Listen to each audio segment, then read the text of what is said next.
Cérémonie de clôture de la première édition de la Semaine de la femme artisane de Pointe-Noire, Congo-Brazzaville. Que la tutelle encourage la femme artisane. Ce que nous voulons dire ce matin, c'est un appel auprès de la tutelle pour ne pas abandonner ces mamans qui sont déterminées à voler de leurs propres ailes.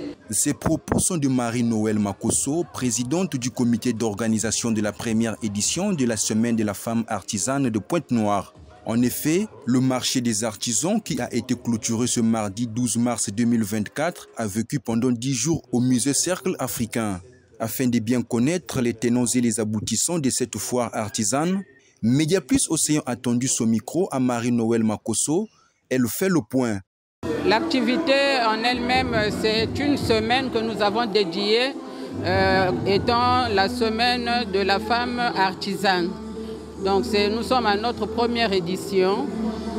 Nous avons regroupé des femmes qui ont exposé sur divers produits. Voilà, nous avons fait 10 jours ici et nous avons été bien reçus. Voilà, nous sommes maintenant à la fin. Après avoir exposé pendant 10 jours, que pense Sophie Babingi, femme entrepreneur de la société BDK? Élément de réponse dans cette interview. Je me suis retrouvé parce que l'exposition, ce n'est pas seulement vendre. L'exposition, c'est se faire connaître, savoir se vendre. Donc, en fait, pour moi, c'est une réussite parce que d'abord, j'ai rencontré des collègues que je ne connaissais pas. J'ai rencontré une nouvelle clientèle. Vous savez qu'ici, c'est fréquenté par des artistes. Donc, ils ont découvert, et moi aussi, je les ai découverts.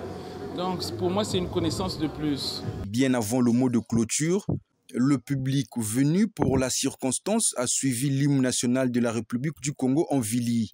Et s'en est suivi le mot de clôture par Marie-Noël Makosso. Ce que nous voulons dire ce matin, c'est un appel auprès de la tutelle pour ne pas abandonner ces mamans qui sont déterminées à voler de leurs propres ailes.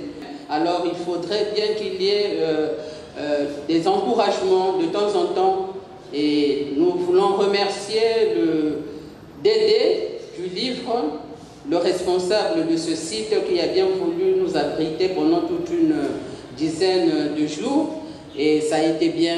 Nous voici à la fin et nous déclarons solennellement close cette semaine de la femme artisane. Rendez-vous à la 2e édition en mars 2025.